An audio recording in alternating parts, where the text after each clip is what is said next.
I heard a guy named who they talking about, the suspect, who was previously locked up for killing a transgender on Eastern Avenue. He has relations with them, and when they threaten to expose him, somehow they all end up disappearing. It's 2025, my boy.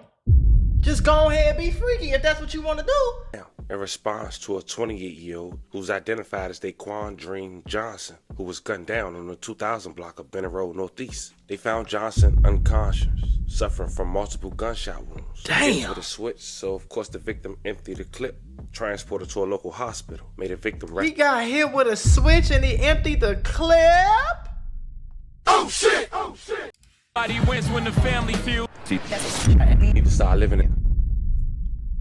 Been talking to trans, and every time they make complaints about abuse, anonymous. And embrace it like she did. It's 2025. People need to start living in their truths. Imagine having a whole family at home, but local authorities where you from getting calls from anonymous people saying you've been talking to trans, and every time they make complaints about abuse, they disappear. But that's what we got here today. You ain't just inconvenience yourself. You inconvenience your wife or your baby mother, the one you live with. And on top of that, you potentially making your kids look wild. But that's what we got here today. Recently, a man was arrested. Now I know y'all see this title, okay? So we're not gonna act like we don't see it, folks.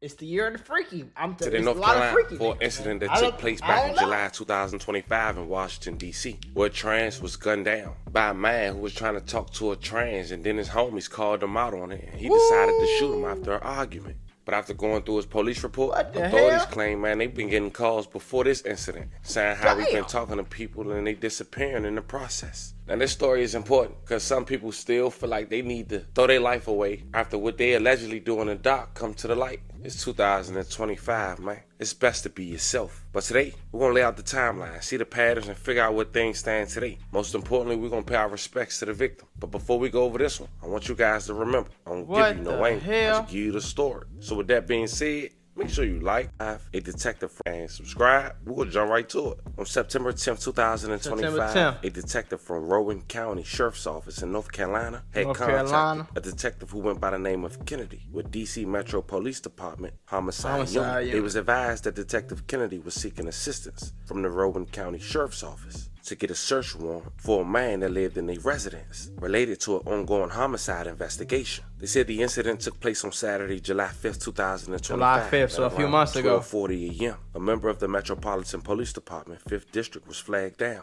in response to a 28-year-old who's identified as Daquan Dream Johnson, who was gunned down on the 2000 block of Bennett Road Northeast. They found Johnson unconscious, suffering from multiple gunshot wounds. Damn! With a switch, so of course the victim emptied the clip, transported to a local hospital, made a victim He got hit with a switch and he emptied the clip?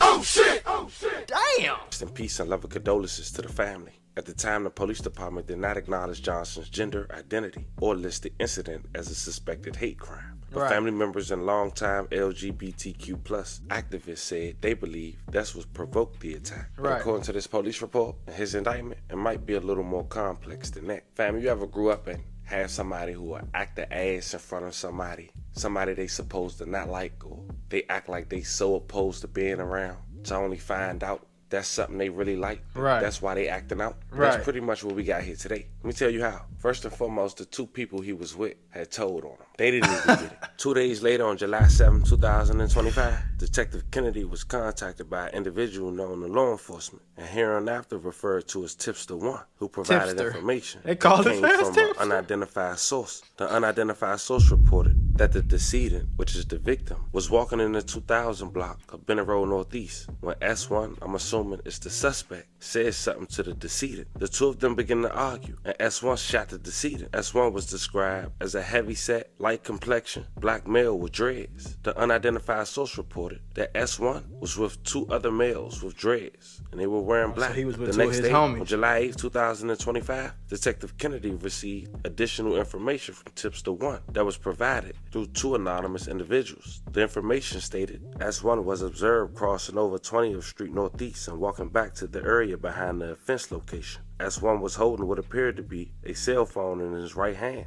At around 12:40 a.m., S1 entered a location in the rear of the 2000 block of Benner Road Northeast. But then detectives had to ramp up their investigation because the following week on July 14, 2025, Detective Kennedy received a text message from an unknown number that stated, "The anonymous tip, I heard a guy named who they talking about, the suspect, who was previously locked up for killing a transgender on Eastern Avenue. He has relations with them, and when they threaten to expose him, somehow they all end up disappearing."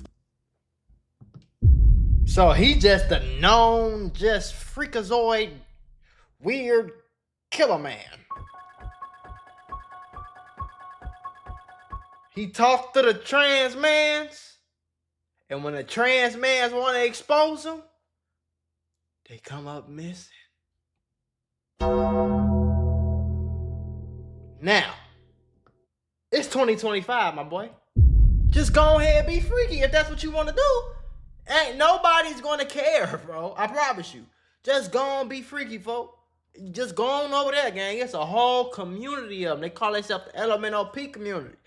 You going over there, they gonna accept you with open arms. They'll be like, "Welcome to the LMNOP community. We wear rainbows." They gonna talk crazy. They gonna, you know what I'm saying? They gonna teach you how to talk like this. You see? They gonna teach you how to do all this shit you want to do, folks. You can be a professional freakazoid if that's what you want to do. You know what I'm saying? They might teach you a little, you know what I'm saying, give you talk to some girls and give you some girl mannerisms. I don't know what the fuck is going on, but I know that they accept you, folks. Just go on over there with them. That's cool. Ain't nobody gonna care that much, bro. I'm telling you, gang. But you killing these people because you a weird, because you don't want nobody to find out you a weirdo. They open with it. They like, listen, this is what it is. This is what I am. What's up? You feel me? You fucking with it, but you want to act like you ain't fucking with it, and you killing them? What are we doing? I want to put y'all on to some of the easiest money you'll ever make in your life. Freecast.com is a website that allows you to literally get paid hundreds of dollars just for playing video games on your phone. All you need is an email and a password. Follow the directions on each of the campaigns, and you can earn at least $100. My personal favorite game to play was Sunrise Island, and when I clicked on it, they had a $370 bonus. I got $370 just for playing a video game on my phone. On average, it only takes about 17 minutes for most people to start earning money on freecash.com. So if you need some free, easy, extra money, go to freecash.com, click the QR code right here, or go in the description below and start getting that bag. You did? Stop it. Get some help. Be a freakazoid, Mr. Sir. So then the FBI stepped in, and on July 10, 2025, the FBI notified Detective Kennedy that the facial recognition software produced one likely candidate, Edgar Arrington, date of birth 11/20/1987. But this is important because the FBI continued that the report of the likely candidate was being provided to be used as an investigative lead only, and that it should not be considered as a positive identification. The FBI provided 2 photographs below of Eager as the only likely candidate in the surveillance video stills from the evening of the homicide. And the reason they had his picture in the database is because on June 19, 2023, following a traffic stop, it was determined that he had an outstanding warrant from the Alexandria Police Department related to apparently failing to appear in a child support case. Authorities believe he have around 5 to 8 kids. Damn! Witness 5 mentioned when interviewed that it known as one to be from Alexandria, Virginia. A review of a portion from the body-worn camera from the arrest on that June 19, 2023 arrest revealed tattooing on the defendant Arrington's left arm that was consistent with what can be observed on the surveillance video on the evening/morning of the homicide. Defendant Arrington's body type and appearance, including his pronounced breasts, which is crazy, are also consistent with the videos depicted, except the defendant Arrington did not have twists in his hair in the 2023 arrest. And that was enough for authorities. By September 11, 2025, Arrington had an arrest warrant for his arrest. But the reason it took too long because at this point, he moved to Salisbury, North Carolina. And that's why. So he moved. FBI, open up! He said, I got enough of this freakazoid killings. I got to get up out of there. The fuck? The D.C. Police Department had called the Rowe County Sheriffs for an assistant in getting him arrested and extradited to D.C. And when they arrested him, he had another switch on him. That's crazy. September 15, 2025, the local news had made a report that an arrest was made for Dream. Exclusive suspects in custody months after a transgender woman was murdered in Northeast D.C. Tonight, her family is only speaking with our Sydney Persing. She joins us live from MPD headquarters. So basically, he tried to holler at the, you know what I'm saying? And his friends found out, and he couldn't go out like no punk, so he killed them. With a wife and 8 kids at the crib, folks. He got a wife, a baby mama, and 8 kids, my guy. Why you got 8 kids if you know you freaky? You already know, folks. Why you playing crazy like this? Why is you playing? You got kids and a girl sitting up here lying, acting like you like girls, folks. You like the others, my guy. Like, go on, fuck with them. So one thing about it, folks, you can't do no double dipping, folks. You gotta either you got to be over here or over here, folks. And if you gonna be on both places, you gotta let everybody know that you fucking around, you dipping in both. You feel me? You got too much dip on your chip. You got some dip from over here and some dip from over here, but you ain't letting the dip from over here know that you dipping over here. You double dipping.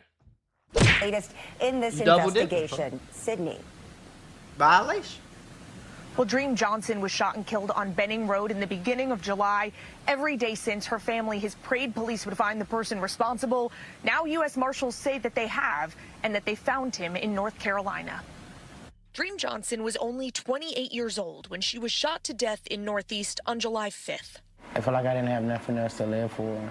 For 3 months, Dream's mother, Iris Terrell, has waited for word of an arrest.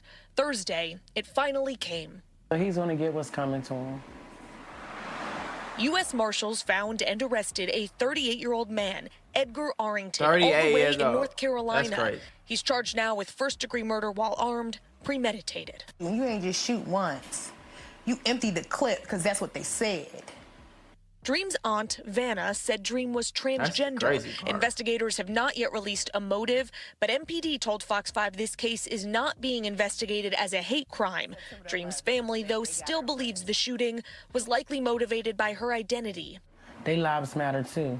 You know, and that's what I don't care what you agree with, but I don't think nobody should die. And then you got killed for really you being yourself. He is like you, but he don't want to let nobody know he like you, so he killed you because he don't want you to let nobody know that he like. And that's what I don't fuck with it at, bro. You know what I'm saying? Like I just don't rock to me and to everyone. She was loved. I don't think people should die for that. She was loved by us, and we accepted her for who she was. Dream's family said if he's convicted, they'll advocate for Arrington to get a maximum life sentence. I can't get my baby back, but I am going to get justice for my child. And continue to share her story, which they believe sends a very clear message. Always be true to yourself, stay to yourself, be who you are, and embrace it like she did. Now, Dream's family says that Arrington's arraignment is expected for tomorrow in D.C. They said they'll make sure to be in the courtroom for that. It's also possible that's when we'll get new information. We should get our hands on court documents, which should include new information, possibly even how investigators tied Arrington to this case and how they tracked him to North Carolina.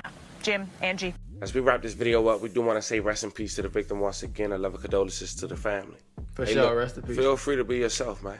Whoever judging, look at them crazy. Nobody is better than the next person. Nobody should feel like they can't be themselves, so they gotta act gangster in front of their homies and kill a man. At the end of the day, a life is a life. This man who got, I'm assuming, 8 kids allegedly, is now allegedly fighting murder because he was being considered a trans bandit. Now, we don't know if it's more victims. They assuming it's a hate crime, but with the facts and what witnesses is described, it seems like this man got a history with trans.